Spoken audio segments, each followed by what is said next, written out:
Hey, salut la gang, c'est Big Nose, vraiment content d'être avec vous aujourd'hui. J'ai pas fait la vidéo pour le match des Highlanders contre les Predators, c'est-à-dire le match d'avant, parce que j'ai été malheureusement très occupé. J'avais parti de Noël et compagnie, bref, j'avais beaucoup de choses à faire dans cette journée-là. Fait que j'ai pas pu faire la vidéo. Mais je suis avec vous aujourd'hui pour l'analyse du match des Islanders face aux Blackhawks de Chicago. Juste pour en revenir au match des Predators contre les Islanders, ça a été une défaite de 4-1 pour les Islanders. Je ne parlerai pas des statistiques ou de l'analyse de ce match-là, je fais juste vous donner le pointage pour ceux qui ne le savent pas. Je reviens au match Islanders Blackhawks de Chicago. Alors, victoire des Islanders de 3-0 contre les Blackhawks. Ça a été une belle performance pour les Islanders. Ça a été un beau jeu blanc pour Semyon Varlamov également. On va en reparler. Je vais sauter tout de suite au niveau statistique pour ce match-là, puisque ce ne sera pas vraiment long, étant donné qu'il y a juste les Islanders qui ont réussi à s'illustrer au pointage.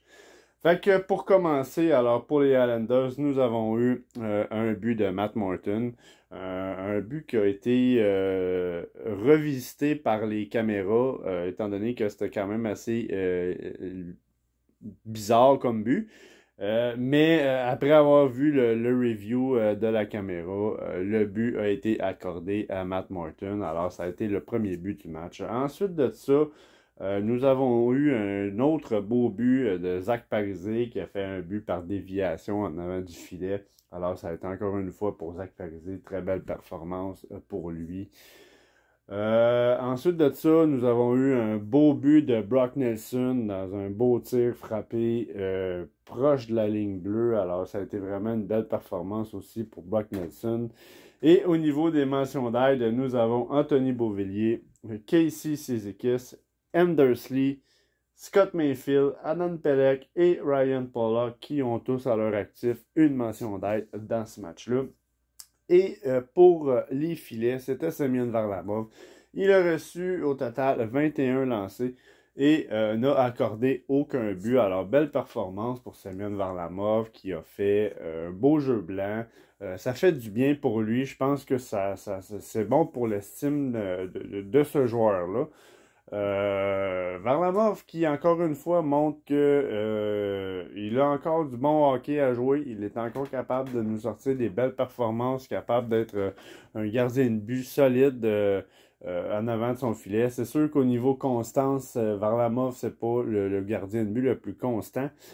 Mais au niveau performance, c'est quand même un gardien de but qui fait le travail, qui est capable de bien gérer son filet, joue avec de la pression, mais capable de le gérer à la perfection et c'est ce qui fait que c'est un gardien de but d'expérience et ça fait toute la différence. C'est sûr et certain que Elias Sorokin ne peut pas garder la cage des Islanders à tous les matchs. Il faut lui donner une pause une fois de temps en temps. Et les deux matchs précédents, ça a été des défaites pour les Islanders. Alors je pense que c'est mieux de Varlamov qui a même besoin d'un petit peu de repos.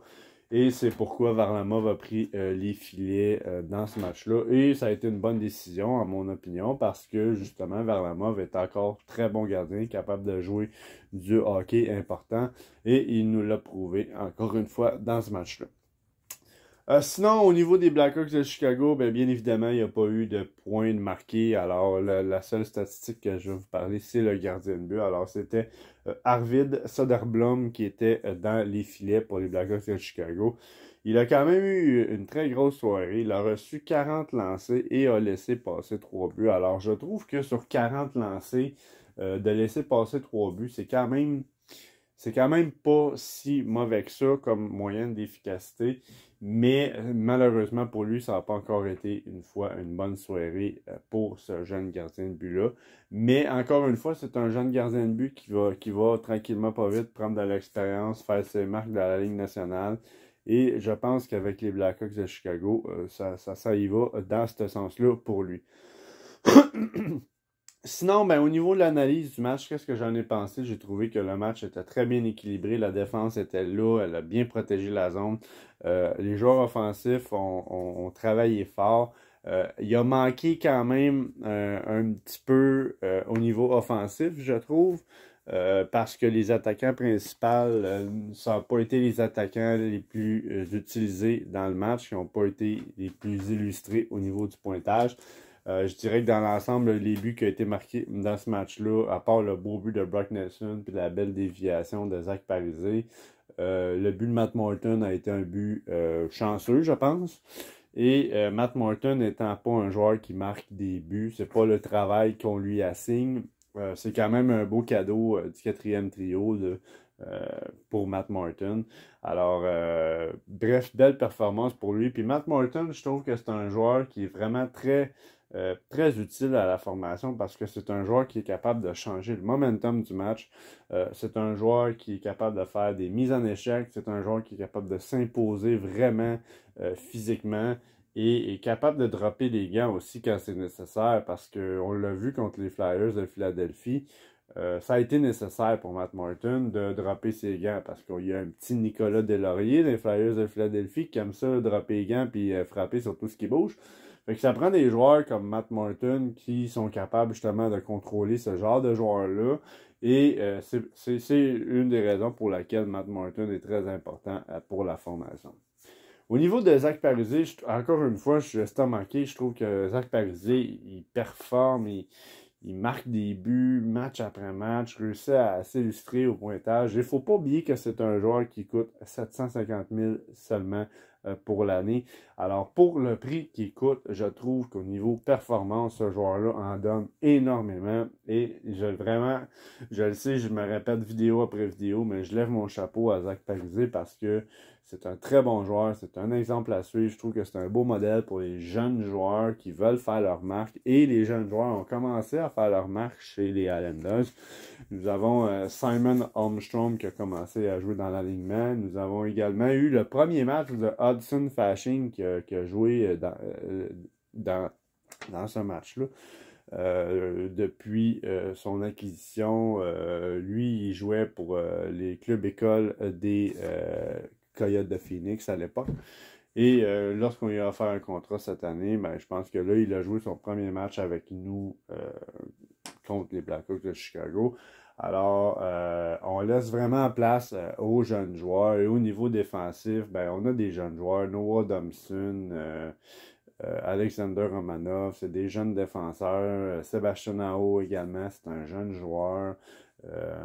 Fait qu'on laisse beaucoup de place aux jeunes et ce sont ces vétérans-là, des joueurs comme Zach Parisé, Brock Nelson et compagnie, qui montrent l'exemple à ces jeunes joueurs-là. Je trouve que l'évolution de l'équipe, c'est beau à voir, c'est vraiment intéressant. Et bien évidemment, Brock Nelson, encore une fois, un joueur hors pair pour la formation, continue à marquer des buts match après match, lui aussi, c'est très important. Faut pas oublier que Brock Nelson n'a pas le A sur son chandail pour rien. C'est un joueur extrêmement important de la formation. C'est un joueur que les Islanders ne peuvent pas se passer. Et c'est vraiment très lucratif de voir ça. Et je suis vraiment heureux, je suis vraiment content parce que les Islanders ont une belle fiche cette année. Au niveau performance, je trouve que ça va très bien. On ne peut pas gagner tous nos matchs, ça c'est évident. Mais au niveau des statistiques présentement, je trouve que les Islanders sont sur une bonne lancée. Ils ne sont pas la pire équipe, ils ne sont pas la meilleure non plus. Mais on est quand même dans le top 5 dans l'Est pour les performances. Alors, je trouve que si on continue à jouer du hockey de ce niveau-là, je ne serais pas surpris que cette année, on soit capable de se tailler une place en série et de peut-être même faire une différence en série. Encore une fois, il est trop tôt pour se prononcer à ce niveau-là. Mais si le niveau de jeu reste tel que tel, puis qu'on réussit à avoir ce genre de statistiques-là d'ici jusqu'à la fin de la saison, je ne serais pas surpris qu'au niveau des séries, on puisse s'implanter encore une fois cette année et faire une différence. On n'a pas fait les séries l'année dernière, c'est pour ça que Barry Trotz a été remercié à la fin de l'année. Je trouve que Lane Lambert, fait un très beau travail présentement avec la formation. Et si on fait les séries cette année, j'ai vraiment hâte de voir où ce que cela va nous mener. Alors, c'est ce que j'avais à dire pour le match. Merci d'avoir été avec moi aujourd'hui. Merci d'avoir pris le temps de regarder la vidéo. Si vous avez aimé la vidéo, ne vous gênez pas à liker, commenter, partager et vous abonner à la chaîne si ce n'est pas déjà fait. Et pour ma part, moi, je vous dis salut. On se revoit pour l'analyse du prochain match des Islanders. Alors, merci et salut.